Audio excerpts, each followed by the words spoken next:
My son took the microphone at the Veterans Hall in Waco, Texas, and told 300 people I had been confused for years. He said it gently, which somehow made it worse. He did not shout.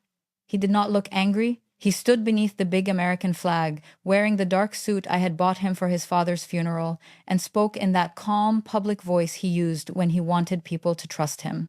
My mother has had a difficult time since Dad passed, he said. Some of her memories have become tangled. We love her, and we are trying to protect her dignity. The room went quiet in the way rooms go quiet when everyone is embarrassed for you, but no one wants to be the first to look away. I was sitting at table 7, beside a half-empty cup of coffee and a folded program that still had my name printed on it. Evelyn Ward, keynote remarks. The program lay open in front of me like a promise someone had already decided to break. My daughter-in-law, Celeste, stood near the side wall with her arms folded, watching me the way a nurse watches a patient who might wander.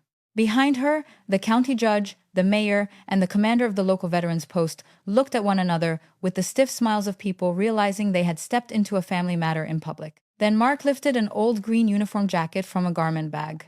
"This belonged to my father," he said. "My mother brought it here tonight because she believes she wore it." A small sound moved through the room. I looked at the jacket. The left sleeve had a tiny dark stain near the cuff. The right shoulder still held the faint crease where I used to hang my stethoscope when both hands were busy. Inside the lining, beneath a careful row of stitches no one else had noticed in 30 years, was a micro-cassette wrapped in wax paper. My husband had put it there the spring before he died. Mark did not know that. Celeste did not know that. No one in that room knew why I had brought the jacket, or why my hands had stayed folded in my lap while my own son told a room full of veterans that I was too old and too confused to know which life belonged to me. When Mark looked down at me and said, "Mom, please don't make this harder," I thought about standing up right then. I thought about taking the microphone from him and tearing open the seam with my fingernail. I thought about making every person in that hall hear what his father had recorded in a voice so weak it had barely survived the tape. But I had lived too many years around blood, panic, and command decisions to mistake speed for strength. So I sat still. I let the silence gather. And for the first time since my husband's funeral, I understood that my family had not merely forgotten who I was. They had built a comfortable life on the idea that I had never been anyone at all. My name is Evelyn Ward. I was 68 years old the night my son tried to remove me from a Veterans Day ceremony. For most of my adult life, people in Waco knew me as Walter Ward's wife. Walter had been a decorated infantry officer, a tall man with a square jaw, a beautiful baritone voice, and the kind of public courage people understood immediately. He wore his medals well. He shook hands well. He gave speeches that made church ladies cry and old men stand straighter. I loved him for 41 years, so I will not pretend he was a small man. He was not. Walter was brave. He was loyal to the soldiers under him. He had carried wounded men through smoke when other people froze. He had written letters to mothers when no one else could find the words.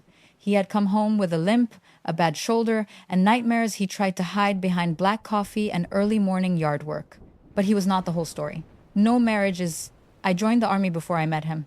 That was the first fact most people never absorbed. I was 23, a nurse from Abilene with stubborn hands, a practical mind, and a mother who believed a woman ought to have a skill no husband could take away. I entered the Army Nurse Corps in 1978, when plenty of people still smiled politely at a woman in uniform until they needed her to stop bleeding. By the time I met Walter, I had already learned how to sleep in a chair, read a chest x-ray in bad light, and tell a frightened 19-year-old private that he was going to live without making a promise God might not let me keep. Walter and I met at Fort Sam Houston. He came into the medical center with a training injury and a joke about how the Army could break a man's ankle before breakfast and still expect him at formation. I was tired. He was charming.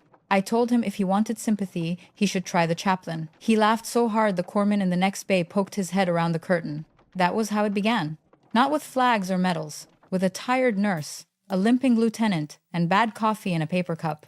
We married 3 years later in a small church outside San Antonio. My dress was secondhand, Walter's uniform was pressed so sharply you could have sliced bread with the crease, and my father cried where he thought no one could see him. We were not rich. We were not settled. We were young enough to believe love could explain everything, and old enough, just barely, to know that duty would demand things love could not prevent. Our first apartment had a window unit that rattled like a loose bolt in a helicopter. We ate casseroles, saved coupons, mailed birthday cards late, and learned how to say goodbye without making it sound final.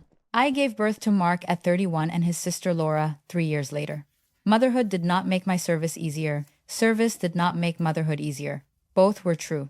Anyone who says otherwise is selling something. I missed school plays. Walter missed birthdays. We traded envelopes full of photographs. We left notes on refrigerators. We built our family around phone calls, field exercises, deployments, bad timing, and the stubborn belief that what we were doing mattered. The first small cut came at a family barbecue when Mark was 8. Walter's brother slapped him on the back and said, "There's the warrior, and here's the little nurse who keeps him patched up." He meant no harm. Most careless people don't. That is why their words live so long. I smiled, because everyone was smiling, and because correcting him would have made the afternoon uncomfortable. Walter kissed the side of my head and said, "She does more than patch me up." But he did not say what. Maybe he thought I knew he respected me. Maybe he assumed I did not need the words. Maybe he liked the clean shape of the story people told about us, the soldier and the wife, the hero and the helper, the man on the wall and the woman holding the ladder. At first, it seemed too small to fight. Most erasures begin that way. By the time Walter retired, the story had hardened. In church bulletins and newspaper clippings, he was Colonel Ward, decorated veteran, civic volunteer, mentor to troubled boys. I was Evelyn, beloved wife, retired nurse, devoted mother, pie baker, committee helper, keeper of casseroles after funerals. None of those things were insults. That was part of the trap. They were true enough to make the missing pieces seem rude to mention. When people asked about my army years, they usually did so after they had finished asking Walter about his. "And you served too, didn't you?" They would say, already turning their shoulders toward the dessert table. "Yes," I would answer. "Army Nurse Corps." That must have been rewarding. It was. Then the conversation moved back to Walter. I let it happen. That was my flaw. Not silence itself. Silence can be discipline. Silence can be respect. Silence can be survival. My flaw was confusing endurance with honesty. I told myself I did not need recognition. That was true. But somewhere along the way, I allowed my children to inherit an incomplete mother because completing the story felt like asking for applause. I did not want applause. I wanted to come home, wash the smoke out of my hair, hold my children while they slept, and never again explain why my hands shook when a car backfired. In 1991, during the Gulf War, I served with a forward medical unit attached to a larger support command. I will not dress it up like a movie. War, from a nurse's view, was mostly waiting and then too much happening at once. Sand in your teeth, sweat under a chemical suit, the sour metal smell of blood, men trying to be brave until morphine loosened the truth from their mouths, letters tucked into pockets, wedding rings taped to dog tags, young faces made old by fear. One night changed the shape of my life. Walter's convoy had taken fire after a routing error and a chain of bad assumptions. The official report used cleaner language. Reports always do. They have a way of making terror sound procedural. What I remember is the radio call, the broken coordinates, and a medic's voice cracking when he said they had more casualties than hands. I was a major then. Not the highest-ranking officer in the area, not the most decorated, not the loudest, but I was the one with the clearest map, the freshest casualty estimate, and enough authority to move before the paperwork caught up. A sandstorm was building. Air evacuation was uncertain. The recommended route into the area ran through open ground that I believed had not been secured. I argued for a different approach, a slower one on paper, but safer in the real world. A captain from logistics told me we did not have time for my caution. I told him caution was not the same as fear. He asked who would take responsibility if I was wrong. "I will," I said. I still remember how quiet the tent became after that. We moved the surgical team, redirected ambulances, and sent a ground element through a service track that did not appear on the main map. We reached them late by the clock, early by the grace of God. Walter was there, pinned behind a damaged vehicle, bleeding from his shoulder and furious that he could not stand. 2 of his men were worse. 1 was not yet 20. I did not run to my husband first. That is the kind of truth people who have never served may not understand. I went to the youngest casualty because his airway was failing. Walter saw me. Our eyes met for 1 second through grit and noise and the pale wash of a field light. He knew why I turned away. He would have done the same in his own command. Later, he told me that was the moment he understood my courage was colder than his. He meant it as praise. I took it as a burden. The young private lived. Walter lived. Most of them lived. Not all. No victory in a medical tent is clean. There was an investigation, then commendations, then paperwork folded into other paperwork. Walter received public recognition because his unit story was easier to tell. Mine moved through channels that were slower, quieter, and tied to decisions that included sensitive operational details. I received awards too. I had the certificates, I had the orders, I had the uniform jacket with the stain near the cuff. But when we came home, Walter was the one people asked to speak. He tried, at first, to correct the story. At a dinner in 1993, someone called me the colonel's nurse wife, and Walter set down his fork so hard the plate jumped. She outranked half the men you're praising tonight, he said. The table laughed because they thought he was being generous. Walter did not laugh. But later in the car, he stared through the windshield and said, I hate needing you to defend me. You didn't need me to defend you, I said. You needed me to do my job. He nodded. But shame is a strange animal. It does not always leave when truth opens the door. Walter's public image grew. Mine became domestic. Some of that was his doing, some was mine. Some was the community's hunger for simple heroes. People prefer a statue to a marriage. Statues do not argue, disappoint, bleed, or reveal that courage may have had help. By the time our children were grown, Walter and I had made a quiet peace with the imbalance. He knew, I knew, a handful of old soldiers knew, the records knew. I thought that was enough. Then Walter got sick. Cancer did not care about rank, medals, or reputation. It came into our kitchen with a folder of lab results and sat down like it owned the house. Walter fought it with the same stubbornness he had brought to everything else, but his body had already spent decades absorbing stress, smoke, bad sleep, and pain he called weather. During those last months, he became softer in some ways and harder in others. He apologized for things I had stopped expecting him to name. He apologized for letting people place him higher than me. He apologized for laughing along. Years earlier, when jokes about nurses were easier than correcting friends. He apologized for our children not knowing enough. I told him dying men should not spend their strength sorting old furniture. He said, Evelyn, I am not sorting furniture. I am trying to leave the house square. One April afternoon, while rain tapped the kitchen windows and the dog slept under his chair, Walter asked me to bring his old field jacket from the cedar closet. I thought he wanted to hold it. Sick men often reach for proof that they were once strong. Instead, he asked for my sewing basket.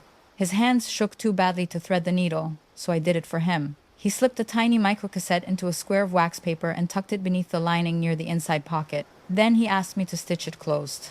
What is it? I asked. My confession, he said. I looked at him sharply. He smiled without humor. Not a crime, Evie, just the truth I should have told louder. I wanted to play it right then, but he covered my hand with his. Not yet. Keep it until they need it. They? The children, he said, or anyone who tries to make you smaller after I'm gone. I told him Mark and Laura would never do that.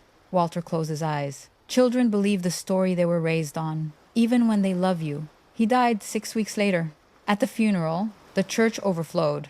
Men from his old unit came in, dress uniforms and dark suits. The mayor spoke. The pastor spoke. Mark spoke. He said his father had been a hero who taught him what service meant. Laura cried too hard to speak, so I held her hand in the front pew while the flag was folded with slow, ceremonial precision. When they placed that flag in my lap, everyone watched my face. People expect a widow to become a symbol for a few minutes. I did my best. I held a triangle of cloth, breathed through the pain, and did not correct anyone's speeches.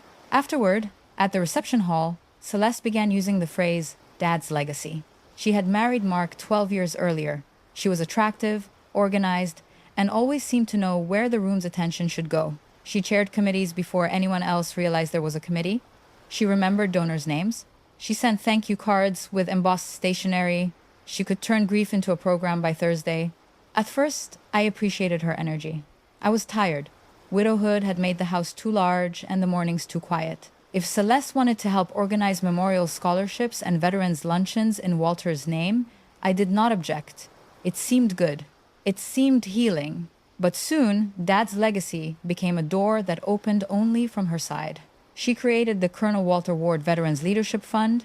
She placed his photograph on brochures. She scheduled interviews with the local paper. She invited Mark to serve as chairman. She asked me to appear in photographs when it suited the story and remain home when decisions were being made. You deserve rest, she would say.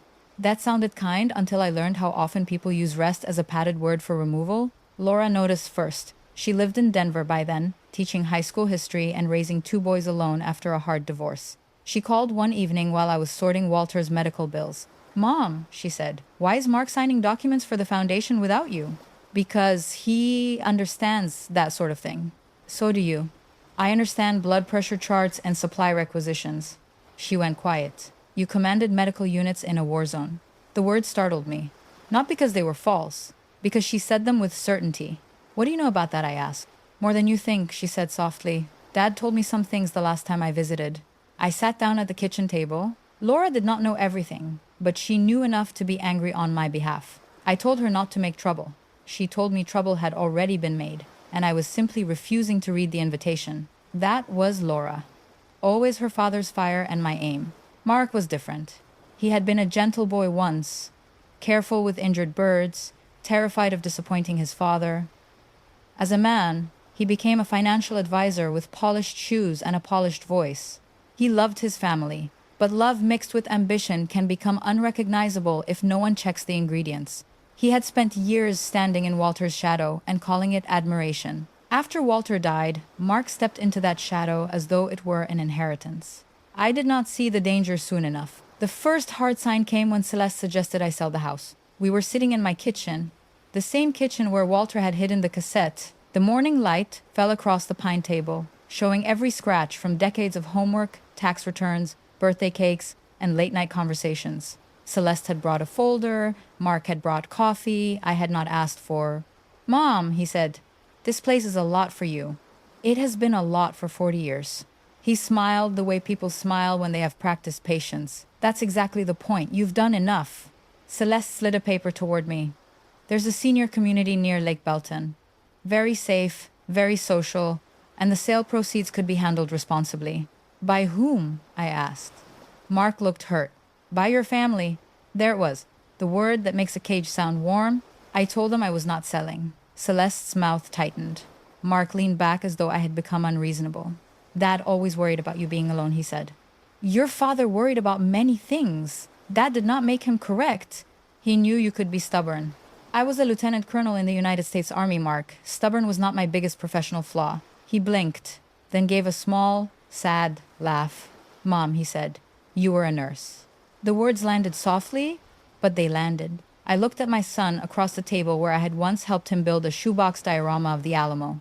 I remembered cutting cardboard walls while he asked whether brave people were ever scared. I had told him brave people were scared all the time. They just learned what to do with the fear. Now, he was looking at me with pity. "I was a nurse," I said, "and an officer." "Of course," he replied, already done listening. Celeste placed her hand over his. "No one is taking anything from you, Evelyn. We are trying to prevent stress." "Stress," I said, "is not the same as incapacity." She sighed. "That is exactly the kind of statement that worries us." After they left, I stood in the hallway and opened the cedar closet. Walter's jacket hung at the back, covered in a plastic garment bag. I touched the sleeve with a tiny stain and felt the seam beneath the lining. The cassette was still there. I did not take it out. Not yet. The campaign against me did not arrive as one attack. It came as concern. Concern is a respectable uniform for control. Mark began calling twice a day, asking whether I had taken my medication.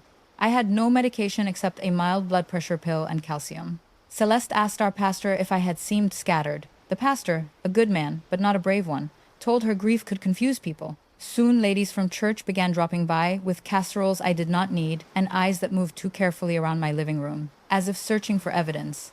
Once, I misplaced my reading glasses at Bible study. Celeste mentioned it 3 times. Once, I forgot the name of a new city council member. Mark suggested I write things down. Once I left my purse in Laura's rental car when she visited. Celeste said, "That's what we mean. The cruelest lies are built from ordinary moments." I began writing everything down, not because my mind was failing, but because theirs had become strategic. Dates, times, comments, who was present. A habit from the army returned. Documentation is not paranoia when someone else is creating a record against you. Laura begged me to let her come home longer. I told her the school year was not over and her boys needed her. She said I was protecting everyone except myself. I told her old habits die slowly. She said some habits should be taken out back and shot. In late September, a letter arrived from the foundation. It was addressed formally, as if I were a vendor. "Dear Mrs. Ward, in preparation for the annual Veterans Day Legacy Dinner, the board has voted to adjust the program to better reflect Colonel Ward's public service and the Foundation's future initiatives. We are grateful for your support and hope you will attend as an honored family guest." My keynote remarks had been removed. I called Mark. He did not answer. I called Celeste. She answered on the fourth ring, breathless, as if busy important work had been interrupted by a small domestic inconvenience. Evelyn, I was gonna call you. Were you? We just thought the evening might be emotionally heavy for you. I have spoken in rooms full of wounded men, grieving commanders, and families waiting outside operating tents. I can handle a dinner. Her voice cooled. This is not about your pride. No, I said. It is about Walter's name being used to erase mine. She paused just long enough to show me I had struck bone. That kind of accusation is exactly why Mark is concerned, she said. There was the turn, the clean professional pivot from disagreement to diagnosis. I hung up before I said something I would enjoy too much. 2 days later, Mark came alone. He found me in the garage, sorting old boxes. He looked tired. For a moment, I saw the boy he had been under the man he was trying to perform. Mom, he said, you're making Celeste the enemy. She volunteered. His face hardened. She has done more to preserve Dad's legacy than anyone. I set down a box of old Christmas ornaments. What do you think legacy means? He frowned. It means honoring what someone stood for. Your father stood for telling the truth when it cost him. Then tell the truth, Mark snapped. Tell me why every time someone honors him, you have to insert yourself.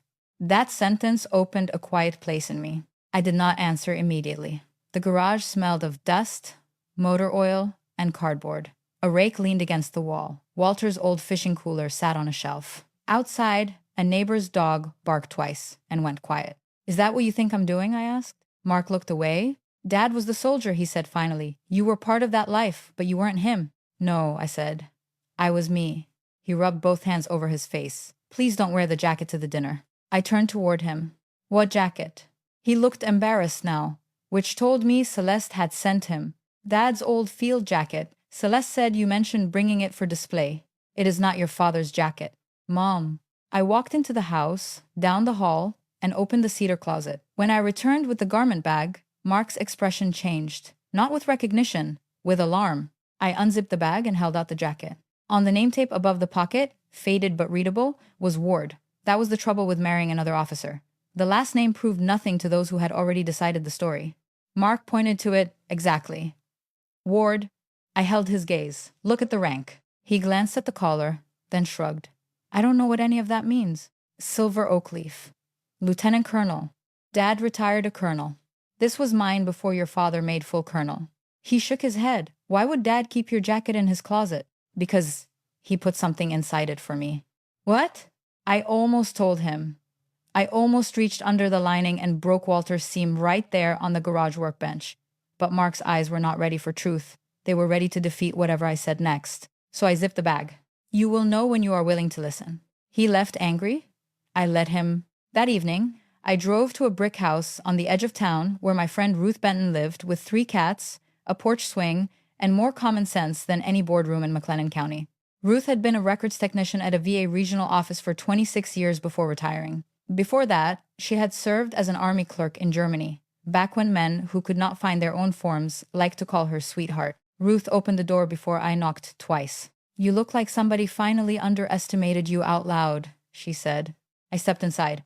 I need a cassette player. Lord, she said, that kind of evening. Ruth's living room smelled of lemon polish and peppermint tea. On the wall hung a photograph of her late husband in a VFW cap and a framed cross-stitch that said, Blessed are the flexible, for they shall not be bent out of shape. She found a small recorder in a desk drawer, the kind reporters used before phones became smarter than the people holding them. My hands shook when I cut the stitches from Walter's jacket. Ruth noticed but said nothing. Good friends know when silence is support and when it is cowardice. The microcassette slid out in its wax paper sleeve. Walter had written on it, in his uneven late-life handwriting, For Mark and Laura, if I failed to say it plain.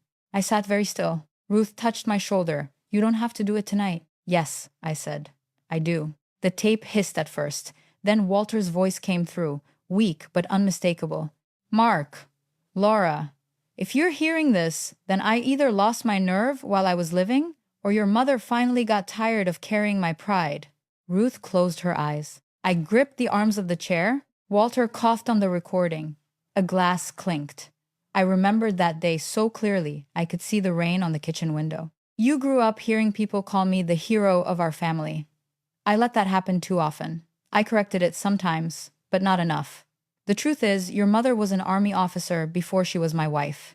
In 1991, during the incident I talked about in speeches, Evelyn made the call that saved my life and several others.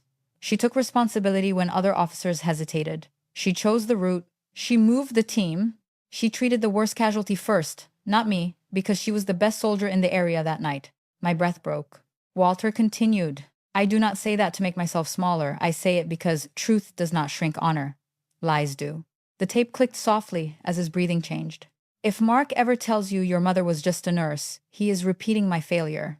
If anyone uses my name to take her home, her voice, or her dignity, then they are not honoring me. They are robbing the woman who carried more than any of you saw. Ruth whispered, "Mercy." Walter's voice softened. Evie, if you are listening, I am sorry I let quiet become convenient. I loved being admired. I loved it too much. You never asked me to confess that, but I am doing it now. You were not my shadow. You were my witness, my commander when I needed one. And the bravest person I knew? The tape ended with a click that sounded final enough to stop a heart. I did not cry right away. Army nurses learn strange timing. We can hold pressure on a wound and fall apart hours later over a coffee stain. I sat with the recorder in my lap until Ruth took it gently from my hands. Well, she said, wiping her eyes, that ought to shut up half of Texas. I laughed, then. It came out broken, but it was laughter. Ruth made copies the next morning. Not one, several. She transferred the recording to a digital file, placed the cassette in an evidence bag left over from some old volunteer project with the sheriff's office, and wrote the date in her careful block handwriting. You need records, she said. Not just a dead man's voice, powerful as it is. I have boxes.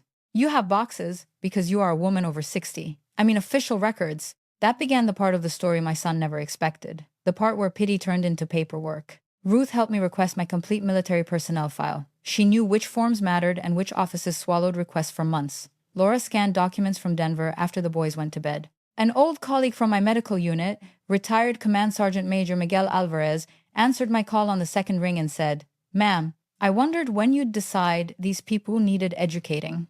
Miguel had been a staff sergeant during the Gulf War. He had carried litters beside me through the storm. His knees were bad now. His voice was not. "I can come," he said. "You don't have to." "Yes, ma'am.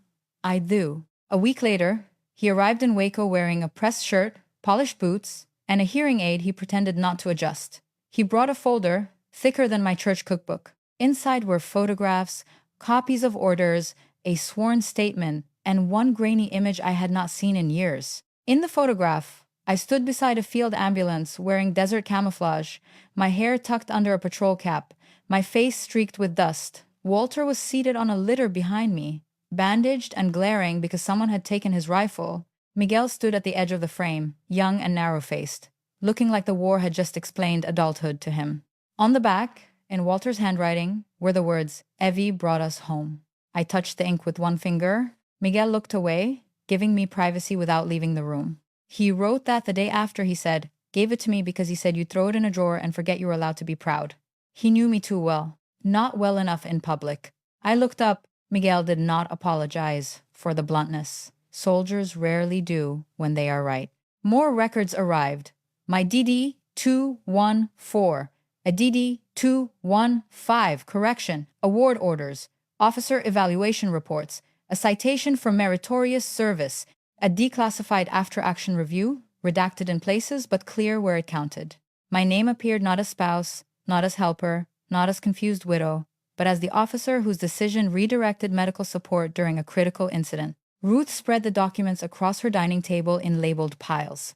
Emotional evidence, she said, tapping Walter's tape. Photographic evidence, official evidence, witness evidence. Now we need intent. Intent? We need to show whether Mark and Celeste are merely ignorant or knowingly using concern to take control. I did not want that part. It is one thing to prove your life. It is another to prove your child has treated you unjustly. A mother's heart resists certain evidence even when her mind sees it clearly. But Ruth was right. The intent came from Celeste herself. She had sent an email to the foundation board from an account she thought I would never see. One member, an older banker named Howard Price, forwarded it to me by accident after replying to the wrong chain. Perhaps it was an accident. Perhaps Howard had a conscience and wanted deniability. I never asked. Celeste's email was polite and lethal. Evelyn is becoming increasingly attached to an inflated version of her service history.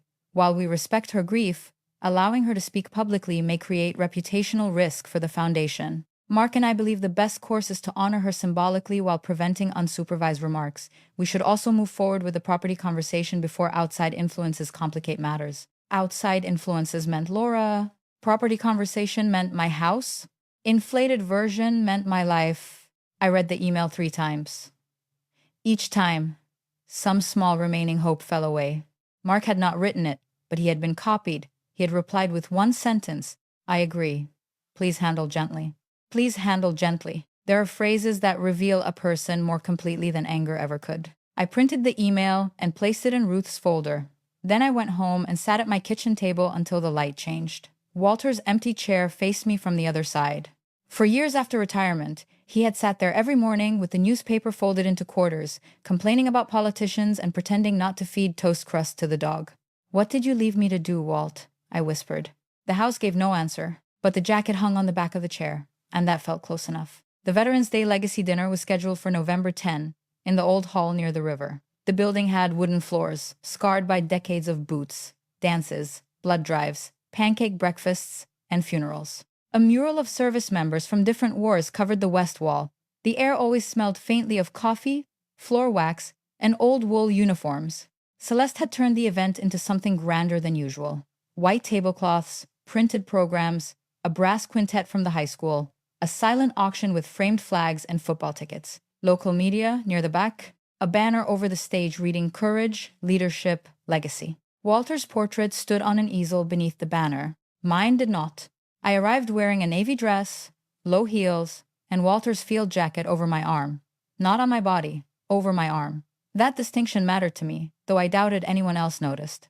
Ruth came with me. Miguel came too, walking with a cane and the impatience of a man who hated needing one. Laura had flown in that morning and sat beside me at table 7, her jaw set hard enough to crack pecans. Her sons stayed with a neighbor because she did not want them watching adults misbehave in public unless history required it. Mark approached before dinner. He kissed my cheek. His face was pale. "Mom," he whispered, "why did you bring that?" "Because it belongs here." He glanced at Ruth, then Miguel, then Laura.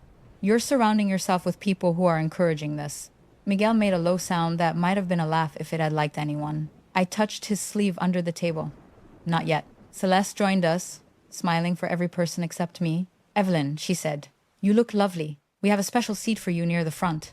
"I have a seat." Her smile held. "Of course. I only thought you might want to be closer when Mark speaks. I can hear him from here."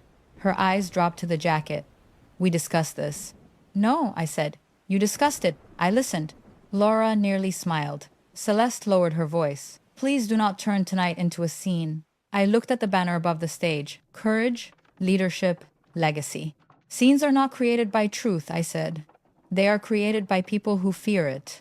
For the first time, her smile faltered. Dinner passed slowly. Chicken with lemon sauce, green beans, rolls too hard at the bottom, coffee poured from silver carafes by teenagers in white shirts. The brass quintet played America the Beautiful, and several older veterans sang under their breath. I watched hands around the room. Spotted hands, scarred hands, hands that had held rifles, babies, steering wheels, IV bags, folded flags, divorce papers, and hospital rails. A room full of lives reduced by programs to names and titles. When Mark stood to speak, applause rose warmly. He had his father's height, his father's chin, and my careful way of arranging papers before starting. That last part hurt. He began well. He spoke about service, community, and the duty to care for veterans after the parades ended. He told a story about Walter teaching him to change a tire in the rain. People laughed. I did too. It was a good memory. Then his voice changed. "Before we continue," he said, "I need to address a delicate family matter with humility." Laura reached for my hand under the table. Ruth muttered, "Here we go." Mark looked toward me. "My mother, Evelyn, is here tonight. Many of you know how faithfully she stood beside my father. Since his passing, grief has been difficult for her. At times, it has blurred certain memories, especially around military service and hate." The hall tightened around me. "She served, yes," he continued, "and we honor that. But recently, she has expressed a desire to present parts of Dad's combat history as her own. As a family, we are trying to handle this with compassion. I could feel Miguel's anger beside me like heat from a stove. Mark lifted the garment bag. At some point, while coffee was being served, someone had taken the jacket from the back of my chair. Celeste stood near the side wall with her hands clasped, composed, and ready. That was the moment from the beginning. The moment my son held my uniform in front of 300 people and turned concern into a blade. This belonged to my father, he said. My mother brought it here tonight because she believes she wore it. The county judge looked down. The mayor shifted. The post commander frowned but did not interrupt. People who had known me for 20 years stared at their plates. Mark's eyes were pleading now, as though he wanted me to cooperate in my own diminishment. Mom, he said, please don't make this harder. I rose, not quickly, not dramatically. I stood the way I used to stand when an operating tent went quiet, because everyone needed someone to decide. Laura stood too, but I touched her arm. No, I said softly. I'll do it. The walk from table 7 to the stage could not have been more than 30 feet. It felt longer. My knees knew my age. My back knew every night I had slept in bad chairs and worse cots. My hands knew the shape of grief. But my spine remembered rank. Mark held the microphone as I approached. Mom, he whispered, don't. I looked at him, and for 1 second, I let myself see both versions. The little boy with a scraped elbow and the grown man holding stolen authority. Give me the microphone, I said. He did not move. Miguel's voice cut across the room. Sir, you heard the lieutenant colonel.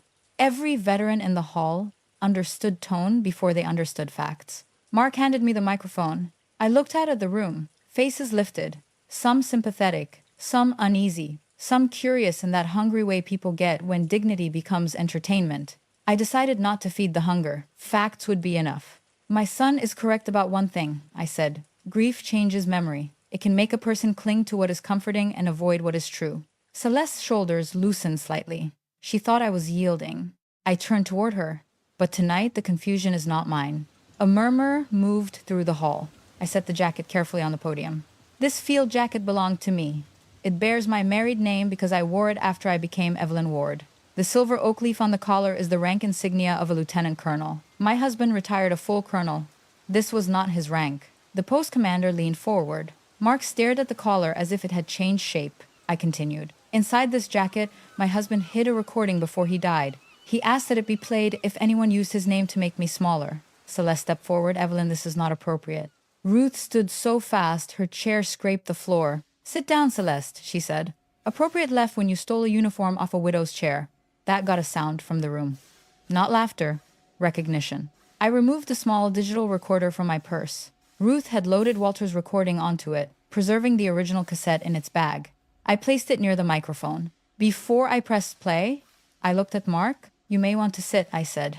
He did not. Walter's voice filled the hall thinly at first, then clear enough that no one breathed over it. Mark, Laura, if you're hearing this, then I either lost my nerve while I was living, or your mother finally got tired of carrying my pride. The effect was immediate. Mark's face emptied. Laura covered her mouth. Celeste froze near the side of the stage. The room listened. Walter told them I had been an army officer before I was his wife. He told them about 1,991. He told them I had made the call that saved lives, including his. He said truth does not shrink honor. Lies do. When his recorded voice said, if Mark ever tells you your mother was just a nurse, he is repeating my failure. My son flinched as if struck. I watched him, and despite everything, my heart hurt for him. Public truth may be necessary, but it is rarely gentle. The tape continued. If anyone uses my name to take her home, her voice, or her dignity, then they are not honoring me. They are robbing the woman who carried more than any of you saw. Someone in the back whispered, Lord have mercy. Walter apologized to me in front of everyone. Not because I wanted spectacle, but because he had made the recording for exactly this kind of night. I could not protect Mark from the truth without betraying the man who finally spoke it. When the recording ended, no one clapped. Thank God. Applause would have made it smaller. Silence did what applause could not. Then Miguel stood. He did not ask permission. Some men earn the right to ignore ceremony when ceremony has failed. My name is retired Command Sergeant Major Miguel Alvarez, he said, voice carrying across the hall. In 1991, I was a staff sergeant attached to the medical evacuation effort referenced in Colonel Ward's statement. Lieutenant Colonel Evelyn Ward was then Major Evelyn Ward. I was present during the incident. Her decision redirected our route and prevented additional casualties. I have provided a sworn statement and supporting documents. He lifted his folder. The post commander rose slowly. Sergeant Major, may I see those? Yes, sir. Miguel walked the folder to him. His cane tapped the floor with each step. The commander opened the folder. I knew him as Bill Haskins, a Vietnam veteran with a quiet manner and a low tolerance for foolishness. He reviewed the top page, then the next. His face changed as Robert Chambers's face had changed in another story, in another courtroom. Recognition arrived, not as shock, but as shame. He looked at me. Ma'am, he said, these appear to be official copies. They are. He read aloud from the declassified after-action review. Not the sensitive parts. Those remained blacked out. But enough. My name, my rank, my role, the route decision. The casualty outcome. The award recommendation. The correction to my service record. Every sentence removed another brick from the wall my family had built. The county judge took the documents next. Then the mayor, then the foundation's secretary, an older woman named Janice, who had always sent Christmas cards with Bible verses and never once asked me about my service. Her hands trembled as she held the record. Celeste finally moved. This is not what tonight is about, she said, too loudly. The room turned toward her. I looked at her with something colder than anger. What is tonight about? She opened her mouth, then closed it. Ruth reached into her purse and removed the printed email. It might be about this, Ruth said. Celeste's face changed before anyone read a word. That was when I knew she had understood consequences faster than remorse. Ruth handed the email to the post commander. He read it, jaw tightening. Reputational risk, he said aloud. Mark closed his eyes. The commander continued reading. Slower now. Honor her symbolically while preventing unsupervised remarks. Move forward with the property conversation before. Outside influences complicate matters. Laura stood. I am the outside influence. Her voice shook, but she did not sit down. I am Evelyn Ward's daughter. I am also a history teacher. And if there is one thing I try to teach my students, it is that erasure rarely announces itself as hatred. Sometimes it arrives dressed as concern. No one interrupted her. She looked at Mark. You let them call Mom confused because her truth was inconvenient. Mark's lips moved without sound. Celeste said, This is a family issue. Miguel turned toward her. No, ma'am. You made it a public issue when you put a veteran service record on trial in front of donors. The word veteran landed hard. For years, that word had belonged to Walter in public and to me in paperwork. Hearing it returned in that hall felt like someone had opened a window in a room I had forgotten was airless. Bill Haskins, the post commander, walked to the microphone. He was not a dramatic man. His strength was in the absence of performance. Ladies and gentlemen, he said, we owe Lieutenant Colonel Evelyn Ward an apology. My throat tightened. He turned to me. Ma'am, I owe you one first. We printed your name in this program and let others remove your voice without confirming the facts. That was a failure of this post and of me personally. Specific apology. Named harm. No fog. I nodded once because that was all I could manage. He continued. This foundation was created to honor Colonel Walter Ward. Based on what we have heard and seen tonight, honoring him requires honoring the truth he himself recorded. Effective immediately, I will recommend that the board suspend tonight's fundraising appeal until governance and records can be reviewed. Celeste whispered, You can't do that. The banker, Howard Price, stood from a table near the front. As treasurer, he said, I believe he can. And I seconded. Now the room shifted. This was the moment when people who had stayed comfortable began calculating where comfort now lived. I did not respect all of them for moving, only after evidence made movement safe. But I understood human nature well enough not to be surprised. Mark sat down in the nearest chair. He looked younger suddenly. Not innocent. Younger. As if the man he had been pretending to be had stepped away and left the boy who feared disappointing his father. I wanted to go to him. I did not. A boundary is not cruelty. It is the fence that keeps compassion from becoming self-betrayal. The mayor asked whether I still wished to speak. The question came awkwardly, but honestly, I looked at Walter's portrait. Then at the jacket. Then at my children. Yes, I said, but not the speech printed in your program. I folded the pages I had prepared and set them aside. When I was a young nurse, I began. I believed saving a life meant keeping a heart beating. After enough years, I learned there are other ways people can disappear. A person can disappear inside a marriage, inside a family story, inside a public tribute, inside the word just. The hall remained still. Just a nurse, just a wife, just a widow, just emotional, just confused, just old. I let each phrase stand long enough for certain people to feel it. I am proud of my husband's service. I loved Walter Ward when he was brave, when he was vain, when he was broken, when he was tender, and when he was too late with the truth. Love does not require a clean record, but honor does require an honest one. Mark covered his face. I did not come tonight to take anything from Walter. Truth is not theft. The fact that I served does not make his service smaller. The fact that I made one critical decision does not erase the courage he showed before or after it. A family should not have to choose one person's dignity as the price of another person's reputation. I looked towards Celeste, and concern for an older person should never be used as a tool to take their property, their voice, or their place in their own story. She looked away first. I spoke for 12 minutes. No more. I told them about nurses who worked until their fingers cramped, medics who wrote blood types on tape, pilots who flew when the sand erased the horizon, clerks who found missing orders that saved shipments, spouses who held families together without medals, veterans whose stories were never shaped for banquets. I did not make myself the center. That would have betrayed the point. But I did not remove myself either. When I finished, no one moved for several seconds. Then Miguel stood. Ruth stood. Laura stood. One by one, the veterans in the room rose. Not all at once like a movie. Slowly, awkwardly, with knees popping and chairs scraping and canes being found. That made it better. Real respect often has bad joints. The applause came after the standing, and by then I could accept it. Celeste left before dessert. Mark remained seated. The next 48 hours were ugly in practical ways. Truth may feel clean in a public room, but consequences require paperwork. The foundation board held an emergency meeting. Celeste resigned before they could remove her, issuing a statement about family privacy and emotional complexity. Howard Price requested an independent review of donations and expenditures. Nothing criminal emerged, but several payments for consulting, printing, and event planning looked self-serving enough to end her political ambitions before they became official. Mark called me 17 times the next day. I answered none of them. That was not punishment. It was triage. In medicine, you learn that not every wound can be treated first, even if it is loud. Laura stayed with me for a week. She made coffee too strong, reorganized my pantry against my wishes, and cried in the laundry room where she thought I could not hear her. Her boys flew down for the weekend. I showed them the field jacket, the photographs, the documents, not as a museum of grievance, but as family history.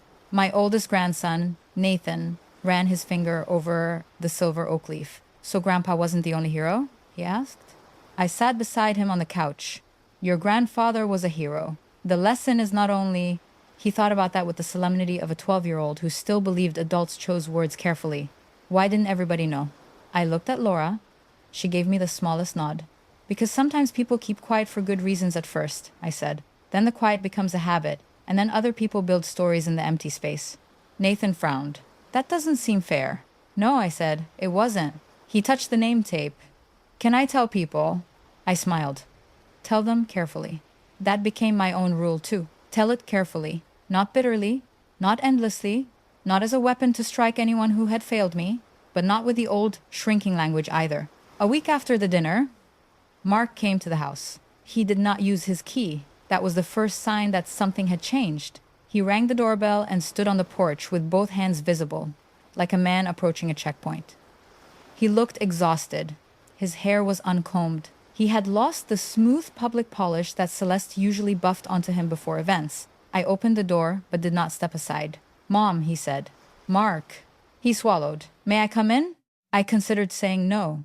I considered the satisfaction of making him stand, where he had placed me emotionally for months, outside, waiting, dependent on permission. But satisfaction is not the same as wisdom. I let him in. We sat at the kitchen table. Walter's chair remained empty. Mark looked at it, then away. I listened to Dad's recording again, he said. I said nothing. Laura sent it to me. I know. His hands shook slightly. He clasped them together to hide it. I recognized the gesture because it was mine. I don't know how to apologize for what I did. Start by not making the apology about how hard it is for you. He flinched, then nodded. That was new. Once, he would have defended himself. I humiliated you in public, he said. I called your memory into question when I had not done the basic work of asking for the truth. I let Celeste's plans matter more than your dignity. I treated Dad's legacy like something I inherited and treated you like a problem to manage. The apology was specific. That mattered. It did not fix everything, but it meant he had looked directly at the damage. Why? I asked. He looked at the table. Because it was easier to believe the version I already knew. That is part of it. He nodded slowly. Because if your story was bigger, then Dad's story felt less like mine to carry. There it was. Not the whole truth, but a deeper one. And because the house money would have helped, he added, voice barely audible. I felt the words like cold water. With what? He closed his eyes. Debt. Celeste's event planning business had been struggling. Mark had borrowed against accounts he should not have touched. Not illegally, but foolishly. The house sale would have given him room to breathe and Celeste room to keep pretending. Concern for me had been convenient because need was standing behind it. I sat back. You could have told me. I was ashamed. So you chose to make me look incompetent instead. His face crumpled. Yes. No excuse. That mattered too. A younger version of me might have filled the silence to rescue him from it. I did not. Silence can be a scalpel when used, honestly. Finally, he said, I'm sorry, Mom. Not just for the dinner. For all the years I let Dad be the only story. For every time I smiled when someone called you just a nurse. For thinking you're quiet meant there wasn't much there. I looked at my son and felt both love and grief. People like clean emotional categories. Forgiven or unforgiven. Good son or bad son. Trust or no trust. Life is rarely that obedient. I forgive you, I said. He began to cry. I held up my hand. But you will not handle my finances. You will not have a key to this house for now. You will not speak for me to the church, the foundation, a doctor, a lawyer, or anyone else. If I need help, I will ask for it. If you are concerned, you will speak to me directly and respectfully. Forgiveness is not power of attorney. He laughed once through tears, then covered his mouth. I understand. Do you? I'm trying to. That is more honest. We sat for a long time. Eventually, I poured coffee. He took it black, like Walter. I took mine with cream, like myself. That difference seemed important. What about Celeste? I asked. His face tightened. She says, you destroyed her. No, I said. I contradicted her. If that destroyed her, the structure was weak. Mark looked down. We're separating. I felt no triumph, only sadness, and not all of it for him. A marriage collapsing has a sound, even when it happens quietly. I knew that from years of listening to women in hospital corridors whisper about what they would do when their husbands came home, changed. I'm sorry, I said. He looked surprised. I am, I told him. Pain does not become enjoyable just because someone earned it. He nodded. Before he left, he stopped near the hallway and looked at the photograph Miguel had brought. I had framed it and placed it on the small table by the door, not in the center of the living room, not under a spotlight, just where family photographs belonged. Walter on a litter.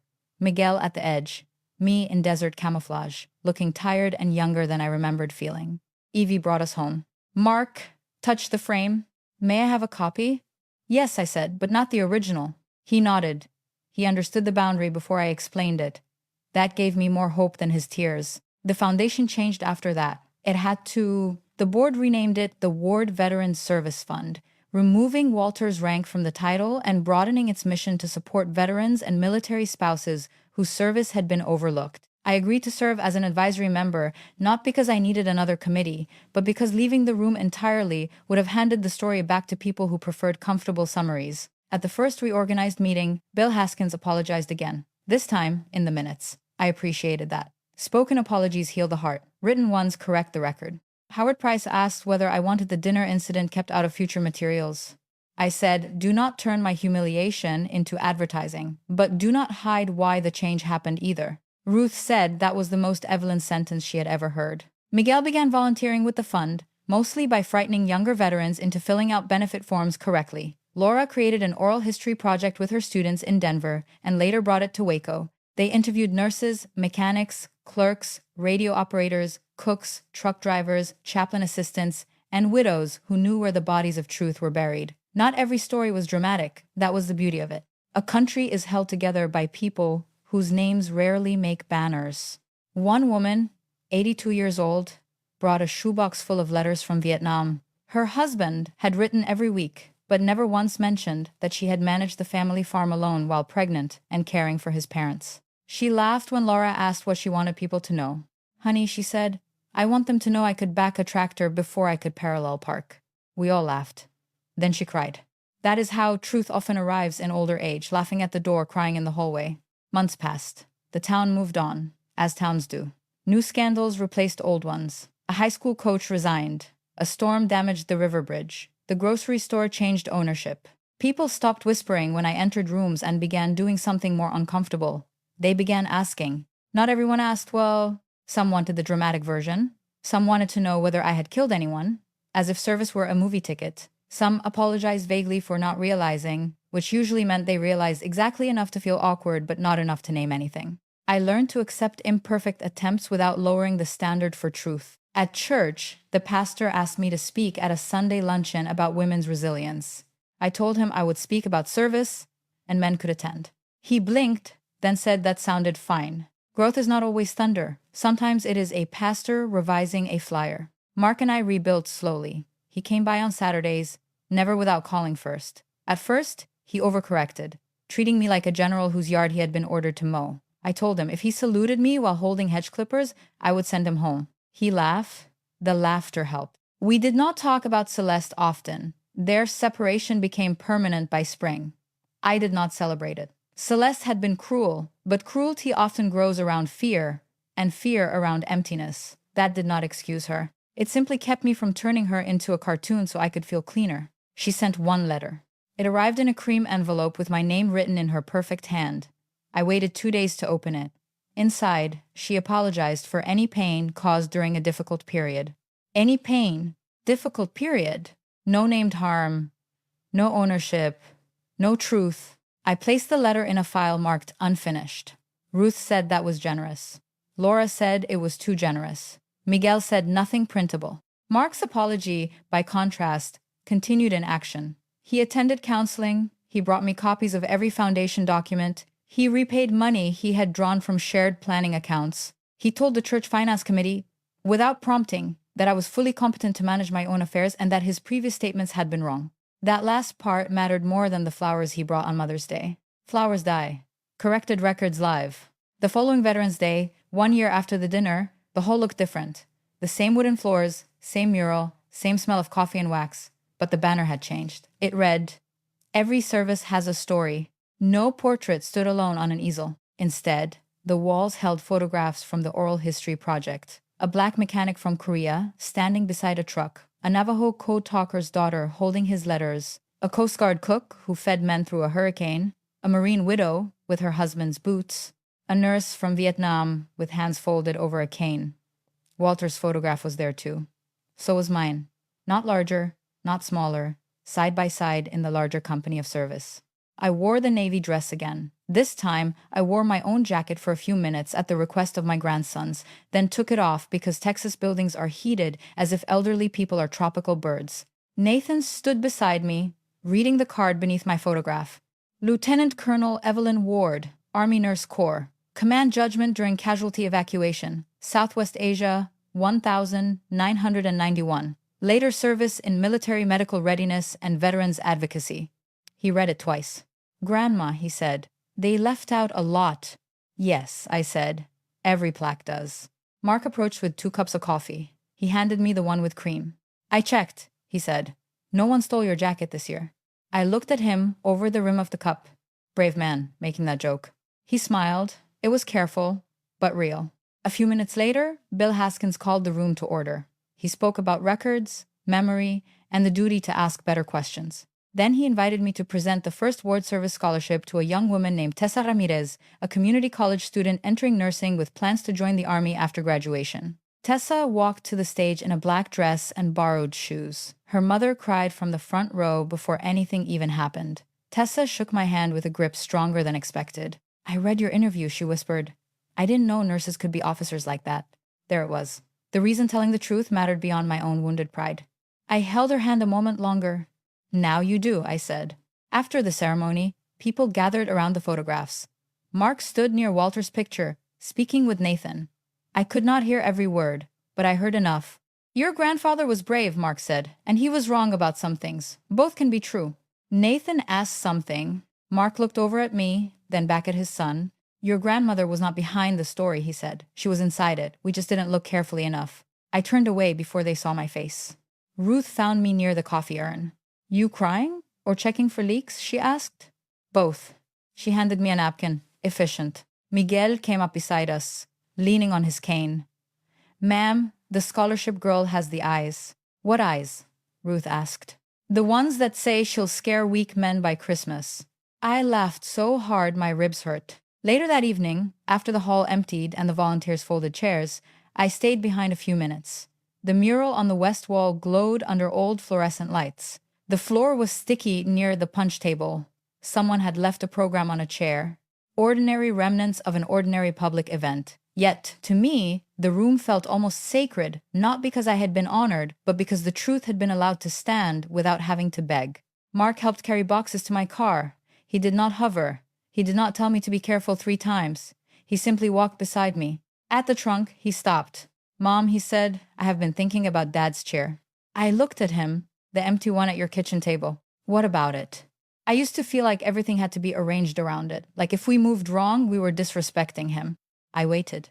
Now I think maybe he left it empty so there would be room for the truth to sit down. For a financial advisor, that was nearly poetry. I smiled. Your father would have pretended not to like that sentence. Mark laughed softly, then repeated it to someone else later. Yes, I said. He would have. We closed the trunk. The night air was cool. Across the parking lot, Nathan and his brother were helping Laura load display boards into her rental car. Ruth was arguing with Miguel about whether his cane gave him the right to supervise without lifting anything. The flag outside the hall moved in a light wind, its rope tapping the pole with a steady metallic rhythm. I thought about the young woman I had been in 1978, standing in uniform with no idea how much of life would be spent proving things that should have been obvious. I thought about Walter on that cassette, using the last of his strength to correct what pride had distorted. I thought about Mark, not forgiven into innocence, but working his way back through humility. I thought about all the women and men whose service was hidden not by classification, but by convenience. When I got home, I hung the field jacket in the hallway instead of the cedar closet. Not as a shrine, as a fact. The next morning, sunlight fell across it in a clean gold stripe. The silver oak leaf caught the light. Below it, the name Ward sat faded but steady above the pocket. For years, people had seen that name and assumed they knew which Ward mattered. I made coffee, opened the kitchen blinds, and sat at the table with Walter's empty chair across from me. The chair did not accuse me anymore. It did not ask me to keep protecting a version of peace that had cost too much. It was simply a chair, worn smooth by years, holding space for memory without demanding silence. I placed a copy of the photograph beside my cup, Walter on the litter, Miguel at the edge, me standing in dust, one hand lifted as if giving an order no one could hear from the future. On the back, those 4 words remained. Evie brought us home. The photograph did not make me brave. The jacket did not make me worthy. The records did not create the life I had lived. They only made it impossible for the people who loved simple stories to keep calling the truth confusion. Respect should never require witnesses. But once the truth had witnesses, no one could make me small again.